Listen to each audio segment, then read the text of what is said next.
먼저 오늘 오전 4시 12분경 제주 서쪽 130km 부근 해상에서 발생한 아시아나항공 화물기 추락 사고로 국민 여러분께 염려를 끼쳐드린 점에 대해 항공안전을 담당하고 있는 실장으로서 죄송스럽다는 말씀을 드립니다.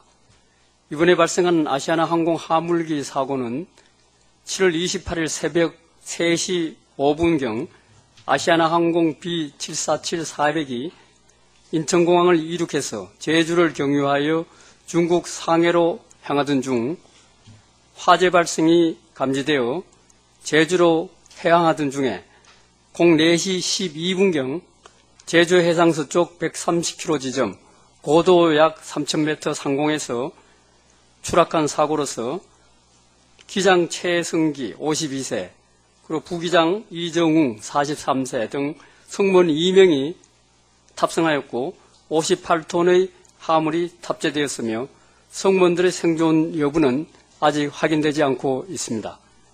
우리 부는 이번 사고를 조기에 수습하기 위해서 국토해양부 내에 항공정책실장을 본부장으로 하는 사고수습본부를 설치하고 조종, 정비, 관제 분야 등 3명으로 구성된 사고조사반을 현재 급파했습니다. 해군 및 해양경찰청 구조대가 급파되어 수색 구조활동을 벌이고 있고 07시 10분경 사고 부근 해역에서 아시아나항공 기체의 일부로 보이는 부유물을 확인 수거하였습니다. 결정적인 사고 원인을 밝혀줄 비행기록 장치 회수를 위해 최선을 다해 수색 작업 중에 있습니다만 비록 비행기록 장치가 깊은 바다에 빠졌을 경우에는 위치 파악과 해수에 어려움이 있을 것으로 예상이 됩니다.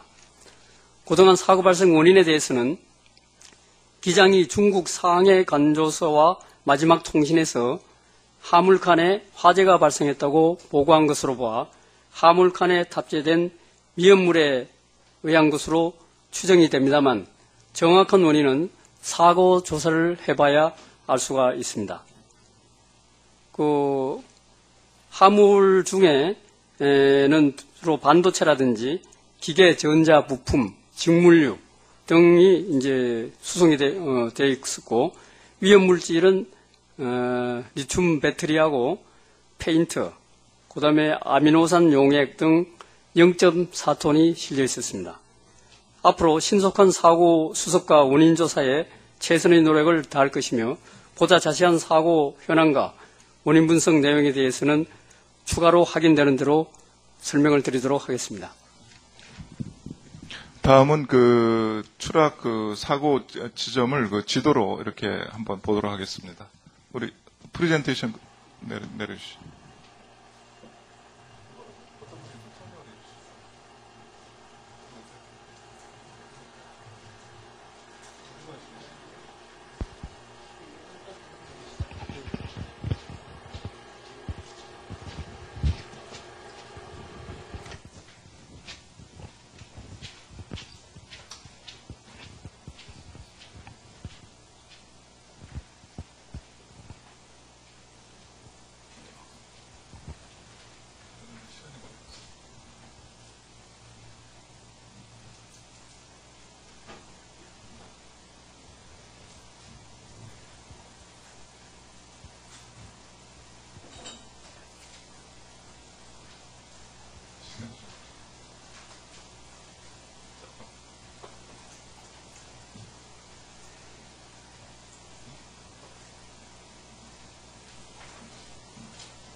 이 지도 도면에서 보시면은,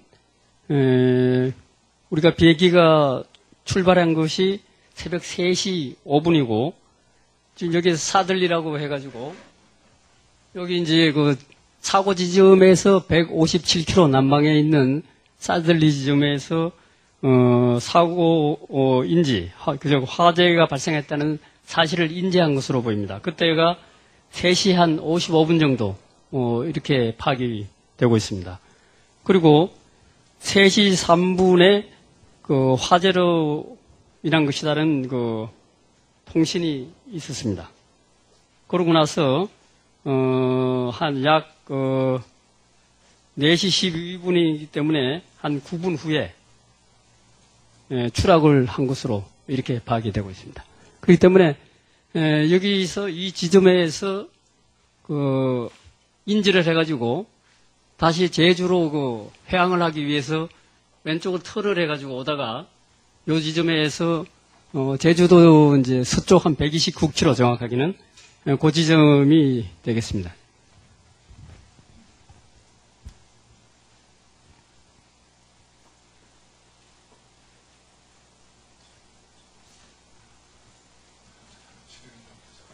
그럼 뭐 질의응답 하십시오.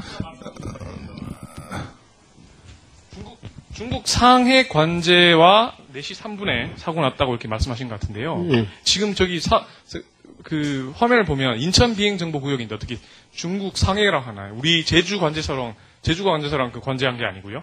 어떻게 되나요? 요게는 뭐든가 하면은 네. 그 중국하고 일본 사이에 직항을 하기 위해서 우리가 그쪽에는 그 코리도를 하나 설정해 준 게 있습니다. 우리 그 비행 관제 구역인데 그 코리도를 설정해 가지고 거기 부분에 대해서는 중국하고 일본하고 그 교신을 하는 그런 장소가 되겠습니다. 우리가 여기가 125도, 동경은 125도가 되고 요선이 124도가 되는데 125도 부근인데 그것은 우리가 중국하고 관제 통신을 하고 이렇게 하게 되죠. 그러면 관제 내용 같은 건 아직 우리 정부가 파악 못하고 지금 우리가 그 관제 통신 내용은 우리가 확인을 했고요. 네. 통신 내용 정도는 확인을 했고 네. 우리가 블랙박스라든지 이런 거는 수거를 해봐야 되기 때문에 정확한 원인은 그때 가서 알아야 되지만은 알 수 있지만은 일단은 통신 내용은 확인을 했습니다. 관제된 게 그러면 중국 아니면 아시아나항공 쪽 그 아시아나 관제 본부랑도 확인이 된 건가요? 아시아나 본부하고도 나중에 그 자동적으로 그 기계적으로 이렇게 중요한 그 사항들은 이제 통보가 되게 되어 있습니다. 중요한. 다음 질문하실 분 계십니까? 예, 황준호 기자요. 네, 아시아행정 황준호입니다.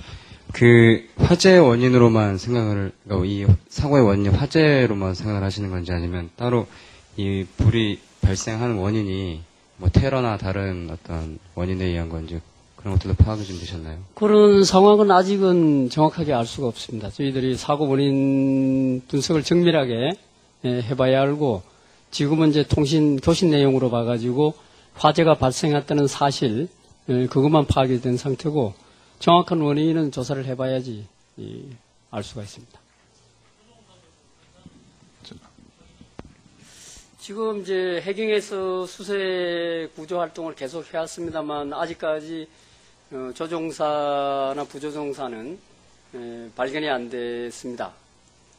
지금 시점으로 보면은 뭐 정확하게 알 수는 없습니다. 지금. 예.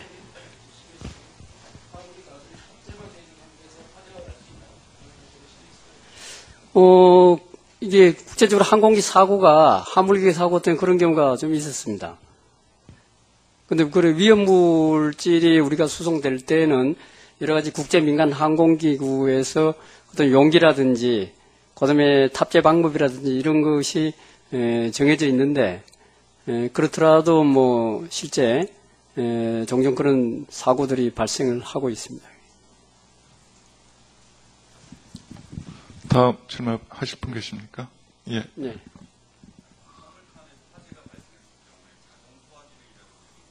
그런 게 있습니다.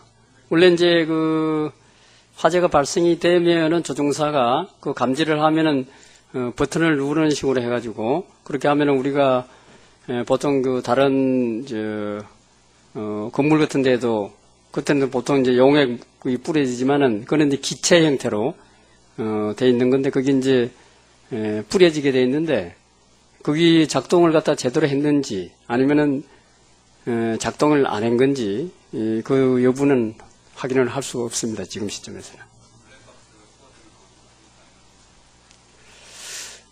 그거는 이제 음성 기록 장치하고 블랙박스가 되면은 보통의 경우엔 조종사들이 자기들끼리 이게 작동이 안 된다든지 그런 서로 대화를 주고받는다든지 이런 경우가 있고 한데 그거는 앞으로 조금 분석이 돼야 알 수가 있을 것 같습니다. 기상 상태는 큰 문제가 없는 걸로 저희들이 파악을 했습니다. 예, 지금 제주 쪽은 비교적 해군 초계기가 처음에 부유물 발견할 때도 식별을 했을 정도이기 때문에 기상 상황은 큰 문제가 없는 걸로 이렇게 보입니다. 저 블랙박스가 깊은 바다에 가라앉으면 그걸 그걸 찾는 데 있어서 물에 의해서 이게 훼손되거나 나중에 해독 불가능한 상황이 기간에 따라서 다를 수 있는지. 그런 가능성은 크지 않는데 지금 찾는 것이 이제 심해에 있을 경우에는 좀 어려움이 있을 수 있는데 일단 발견하면은 그 내용 자체가 훼손된다든지 이런 경우는 크게 없는 걸로 지금까지 보면은 그렇게 알려져 있습니다.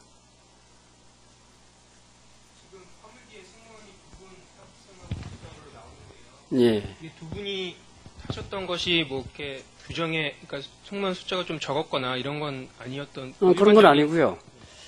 우리가 이제 하물기는 거리에 따라서 비행 거리가 보통 이제 8시간 이내에 같으면 2사람이 타고 그 이상 되면은 이제 교대를 하고 이렇기 때문에 한 2조로 해가지고 한 4명 정도 타고 통상적으로 이렇게 돼 있습니다.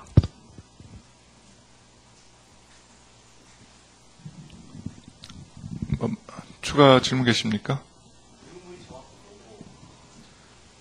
부유물이 지금 발견된 거는 이제 조종사 의자하고 기체 일부가 돼 있고 이게 이제 파편이 부서지기 때문에 그런 거는 이제 시간이 조금 걸릴 겁니다 지금.